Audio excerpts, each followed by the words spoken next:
Kamakailan po ay nag-issue ng tsunami alert ng PHIVOLC sa ilang bahagi po ng bansa matapos ang malakas na lindol na yumanig po sa bansang Russia.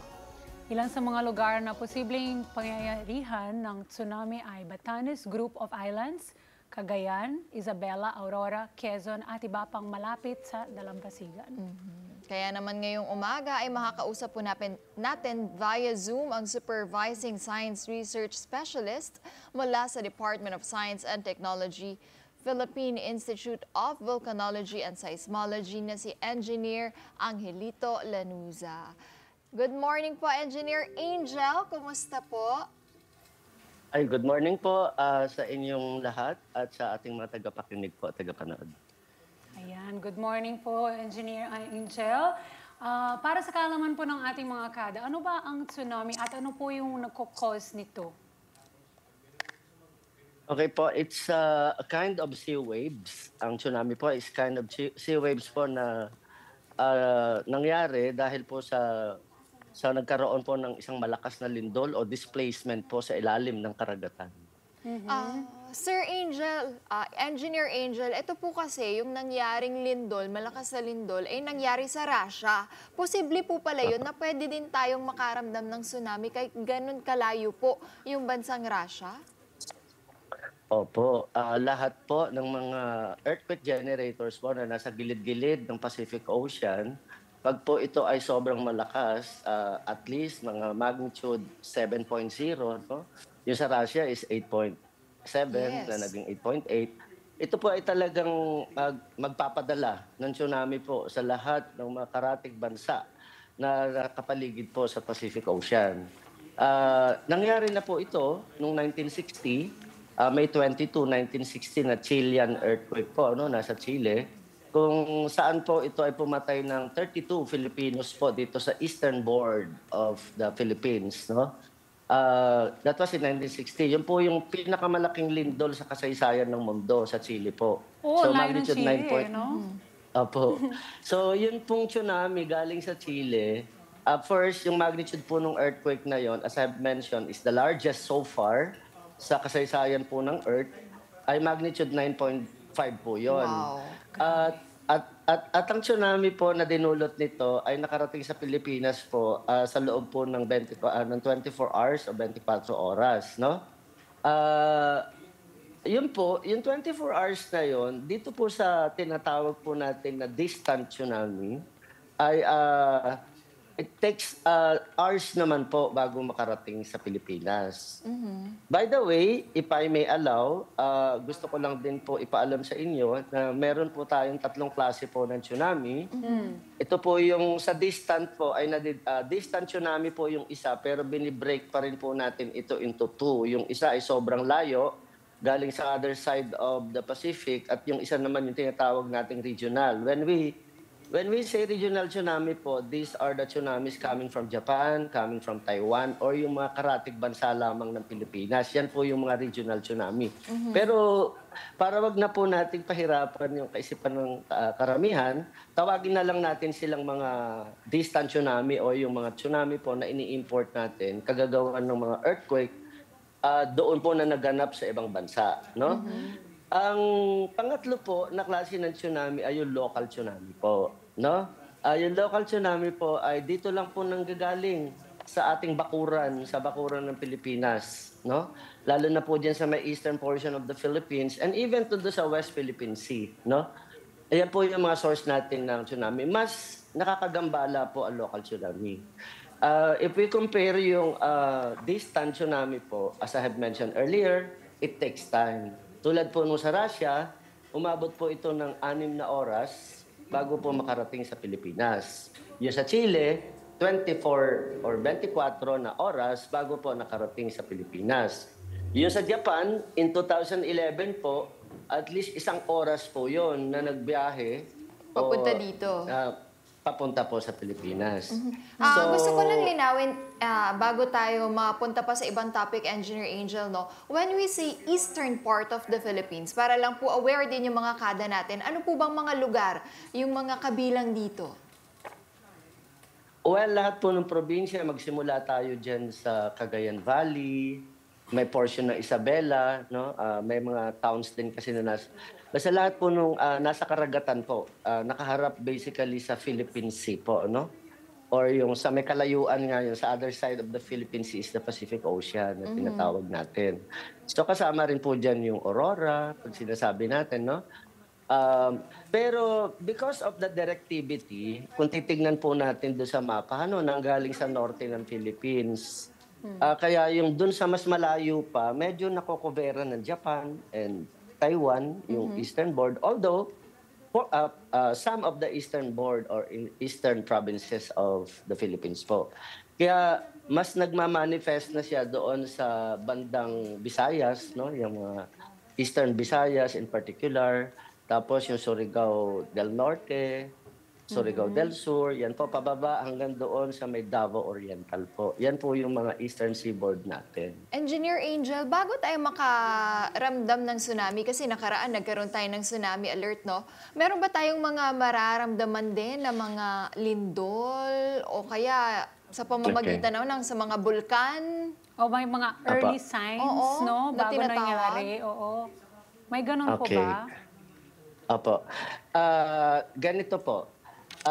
Kaya nga po napakamahalagang pag-usapan po natin yung mga imported tsunami Yes. over dun sa local tsunami. Kasi gusto ko madala kayo doon sa local tsunami. But then again, to answer your question po, doon sa mga international or tsunamis coming from other countries po, meron po tayong partnership with the international organization like the Pacific Tsunami Warning Center based in Hawaii. Ganun po. Yung pong pag-detect kasi ng earthquake, somehow may automatic din dito sa atin yan. Kumbaga, nare-record din ng system natin, pati yung lindol sa Russia, lindol sa Chile, lindol sa Japan. Mga nare-register din. So, pag napakita natin dito sa instrumento natin na ang lindol sa ibang bansa ay mahigit magnitude 7.0, magpapalit kami ng HAT. Pupunta na kami doon sa tsunami observation. So, mag-aabang na po kami ng advisory or warning coming from the Pacific Tsunami Warning Center. Tapos po, yun naman doon, base po doon sa mga analysis ng Pacific Tsunami Warning Center, yun naman po yung i-convert natin into either advisory or warning for the Filipinos. Kung anong oras dadating kay Philippines, kasi matagal ng panahon na tayo ay nakikitrabaho sa kanila, so meron na tayong mga pre-computed or mga forecasted na halimbawa, nagkaroon ng ganitong lindol, ano yung forecasted tsunami height, ilang oras dadating kay Philippines. Alam na po natin yan even before pa mangyari yung mga event na yan. Sir Nagkakatalo na lang Sir Angel, makat ko lang po kayo. Meron na po Sige ba po. tayong device dyan? Sumunod na rin po ba tayo sa pagbabago ng ating mundo? Naging moderno na ba tayo dyan? Okay po. In terms of earthquake monitoring po, when I say earthquake monitoring, it can also detect yung mga lindol ng buong mundo. Ganun na po ka high technology ang ating earthquake monitoring. Kasi it is my responsibility actually to operate, maintain the 125 earthquake recorder of the Philippines or yung tinatawag nating Philippine Seismic Network. Yun po, kahit maliit, malaki, nasa labas ng Pilipinas, ang lindol, ayun po ay in few minutes, nakukuha po natin yung location ng mga earthquakes na yon. Ngayon, kasunod po nun, as isa sa hazard po ng earthquake ay yung tsunami nga, so meron po tayong mga threshold. Pagka po, as I have mentioned, nakita natin din sa system natin na magnitude 7.0, tsunami-genic ito. Ganyan po. So, i-call na natin yung attention ng ating mga international partners para po magbigay po sila ng warning directly to kay PHIVOLCS and then itinatranslate po natin ito. Pinagsasama na natin yung ating sariling simulations and all and studies and then binibigay po natin ito in the form of advisory or warning.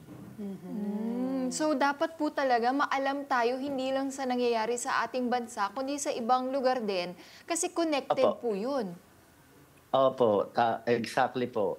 Kaya po yung ating working relationship with this countries po, halos lahat po no nakapaikot kay Pacific Ocean, ay tuloy-tuloy naman po yung ating pakikipagtrabaho sa kanila, including Japan, ganyan po, Taiwan. Kasi po, ganun po talaga, pagka titignan natin doon sa macro scale, talaga pong kailangan natin ang isa't isa, lalo na po pagdating sa tsunami. If I may add, no, dito naman po sa western portion of the Philippines, maganda rin po ang pagkikipagtrabaho natin dyan sa mga bansa dyan tulad ng Vietnam, Malaysia, China. Kasi po, sa western portion of the Philippines, tayo naman po ang exporter. Tayo naman po ang nagpapadala ng tsunami sa kanila because of the Manila Trench na nandyan sa may western board of the Philippines. Opo. Kaya yan po. Sorry po, kailan po yung last time Sige. na naka-experience tayong tsunami? Tama po ba yung na-research ko? 1994? Opo, yan po yung tinatawag nating local tsunami. Yun. Yan po yung papunta na po tayo diyan, no? Gusto ko lang pong ma-distinguish ninyo yung mga Difference. imported tsunami at saka po yung local tsunami. Tama po kayo, yung Mindoro earthquake in 1994 ay naggawa din po ito ng tsunami po. Pero very local po yung pangyayari, no? So, diyan po yan sa may Mindoro area, specifically sa Oriental Mindoro. May mga video po tayo diyan at maganda po yung tawag dyan, yung mga details natin and records po dyan, no? Sa Mindoro. Pero yun pong Mindoro, kung tutuusin, maliit lang po yun, no? Ang pakaisipin po natin na pumatay ng 8,000 Filipinos was on August 17, 1976 po. Yes po. 8,000 people po yun, ha? Local po So, ba tong tsunami na to? Or pag ba Local sinabi po. nating distant tsunami, mas malakas ba? Pag local, mahina? Ganun ba yun, Engineer Angel? Hindi po. Hindi po. Mas destructive po ang local. Kasi yung source po, nandito lang sa atin. Po. Opo. Yun pong sinasabi ko na magpo 49 years anniversary na sa August 17. 1976 po yun. It killed 8,000 Filipinos po. Doon sa Morogol po yan. Ang mga nakapaligid po dyan ng mga syudad ay yung Pagadian City, Zamboanga City, Cotabato City. Yan po ay naapektuhan po noong 1976. Yan po yung second largest earthquake of the Philippines. But the number one worst devastating earthquake and tsunami po of the country. Yes. Yun po yun. Ito, Engineer So, Angel. Yes, Sige po, ma'am. continue na lang. Go ahead po. Apo. Yun nga po, yung gusto ko ibalik natin yung takot natin sa local tsunami po.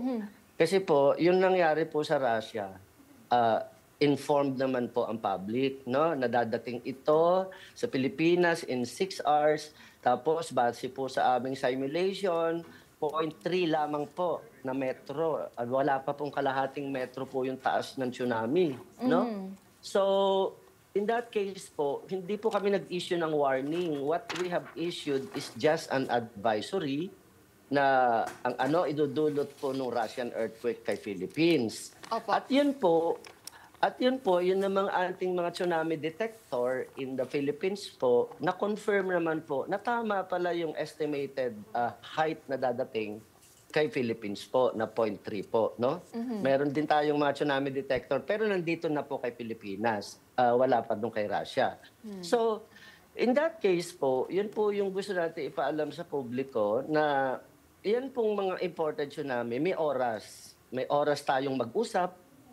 May oras kayong magtanong anong oras dadating kay Phivox yung tsunami, gaano ka-destructive, yan po. Pero ito pong local tsunami, ito po talaga yung dilemma natin at problema natin.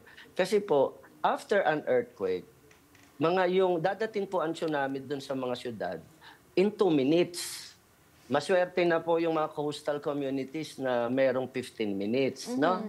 So, kung ang ibig ko lang po sabihin, local tsunami ay wala po tayong oras para mag-usap. Kaya po ang effort na ginagawa po ng national government ay kinakapacitate po natin lahat ng local coastal communities po na sila po ay maging self-sufficient by adhering to 3 natural signs lang po, no? Okay. For local tsunami po, there should be a very strong earthquake. So How dapat strong po alam ng ito? When we talk about strong, anong magnitude po ba? Okay, magkaiba po yung intensity tsaka magnitude. Oh yes.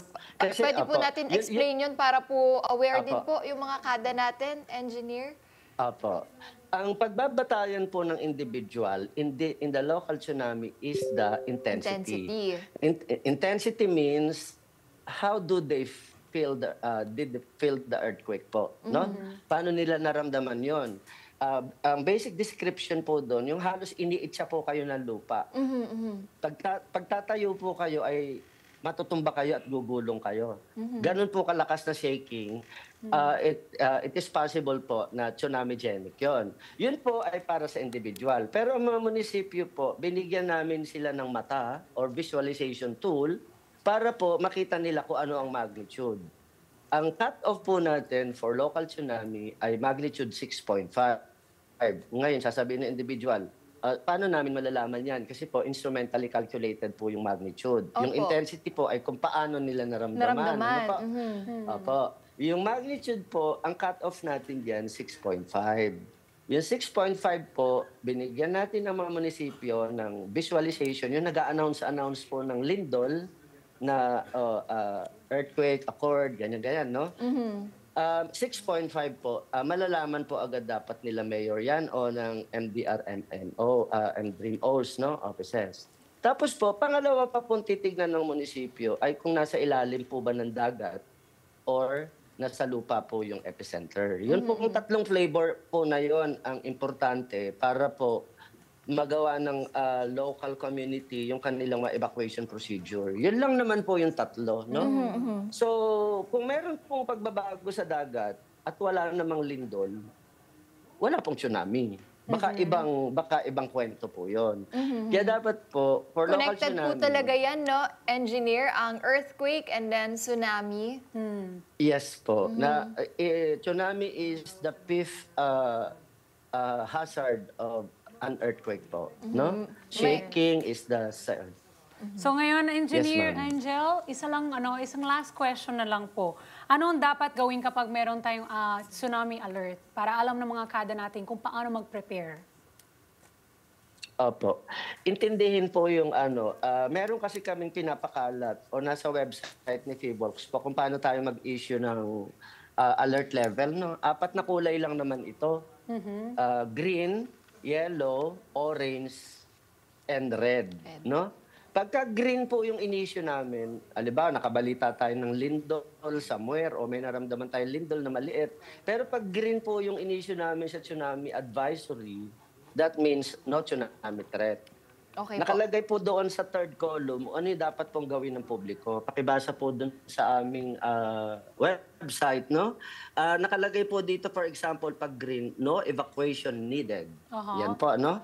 So, ibig sabihin, don't panic.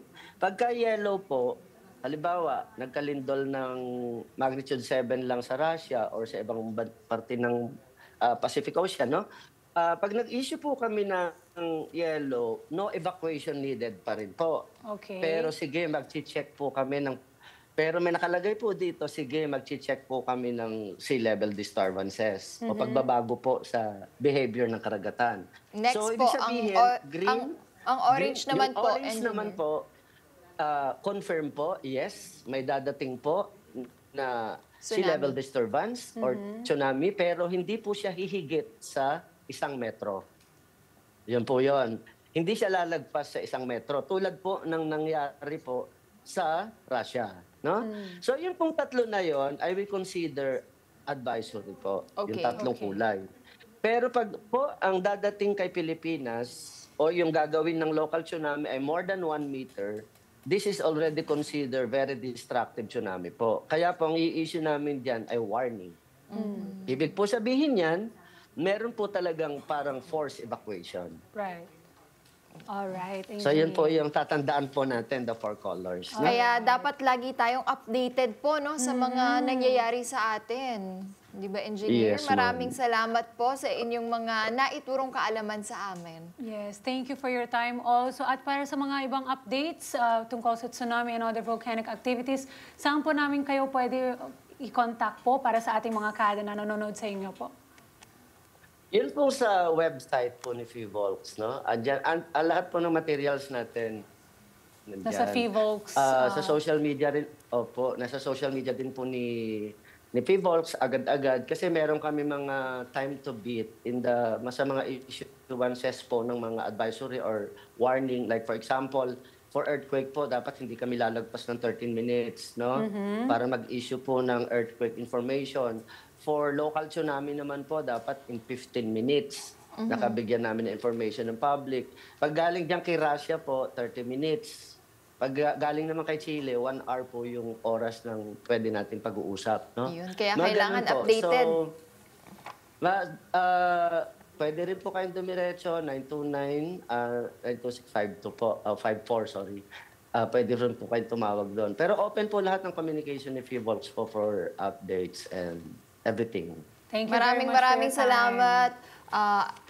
Engineer Angel. Sa susunod ay pwede pa po namin kayong matawagan tulad na lang ng nangyari nung nakaraan, nung umulan ng yelo. No? Gusto naming malaman bakit ba nangyari yon at anong dahilan. Yung mga ganun, marami pa po kaming gustong maitanong sa inyo kaya lang limited lang oras natin. Kaya sa susunod po, yan, bibigyan pa natin ng mas mahabang orasan. Pero eto muna, maraming salamat, Engineer Angel. Mag-iingat po Maraming kayo. salamat po. Salamat Thank you po. Thank you. Mga kada, bagamat ang tsunami hindi pa nangyayari sa ating bansa, hindi po ibig sabihin nito ay hindi ito mangyayari ulit. Tingnan mo, no, magpo-49 years na pala yung pinakamalakas na local tsunami na naranasan natin. No? Kahit nakakabahala naman. Nakakabahala. talaga. Oo. Lalo na sunod-sunod yung Correct. lindol ngayon. Kaya dapat paghandaan po natin ito at dagdagan po ating ang kaalaman natin tungkol dito para maiwasan naman ang mga malaking pinsalang posibleng idudulot po nito kung sakali mangyayari po ito sa atin, di ba? Let's get together. Sunday 25. Sunday 25.